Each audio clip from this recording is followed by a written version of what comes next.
نحمده ونصلي على رسوله الكريم اما بعد فاعوذ بالله من الشيطان الرجيم بسم الله الرحمن الرحيم. محترم څنګه چې موږ تاسو ته پته ده چې دا کوم آفت په موږ باندې راغی او برالی یا به ورته د الله د طرف نه یو امتحان ووایم او یا به ورته د الله د طرف نه یو پکړ ووایم. د بونیر په دغه کې یا په سوات باندې یا په باجوړ په پښتنو مؤمنانو باندې چې کوم مصیبتونه راځي د هغې تاسو ته یو لنډ دغه کوم. قرآن کې الله فرمایي وما ظلمهم الله ولكن كانوا انفسهم یظلمون. الله وایي زه په چا ظلم نه کوم. انسان چې ګیریږي او هغه باندې څه مصیبت راځي نو دا د اعمالو موافق په ده باندې راځي. نو محترمو تاسو موږ او تاسو وینو چې زموږ اعمال هم ګوره ډېر کمزوري دي. عملي میدان زموږ خالی دی.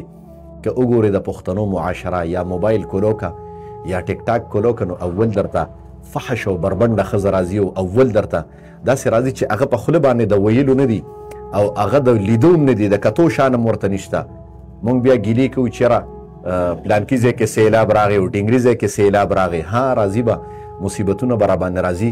په بونیر چې کومه سانحه راله انتهایي د افسوس خبره ده او تاسو ته یو عاجزانه درخواست هم کوم دا په ما هم راتلی شي او دا په تا باندې هم راتلی شي. الله دې تمام امت محمدیه د داسې سانحې او افتونو مصیبتونو نه وساتي. بالخصوص یو عاجزانه درخواست کوم تاسو ته په دې قوم او امت باندې د بونیر په خلکو باندې چې کومه سانحه یا غم راغی ټول پښتانه د چا چې وس کیږي د چا چې د کپړې وس کیږي نو یو جوړه کپړې واخلې او یو جوړه پیزار واخلې.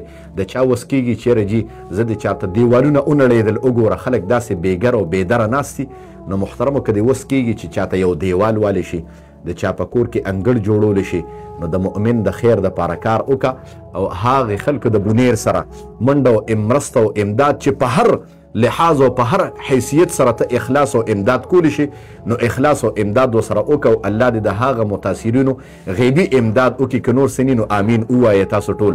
او الله دې نور امت د داسې سانحې او د داسې غم نه تمام امت محمدیه وساتي او الله دې زموږ حفاظت وکړي.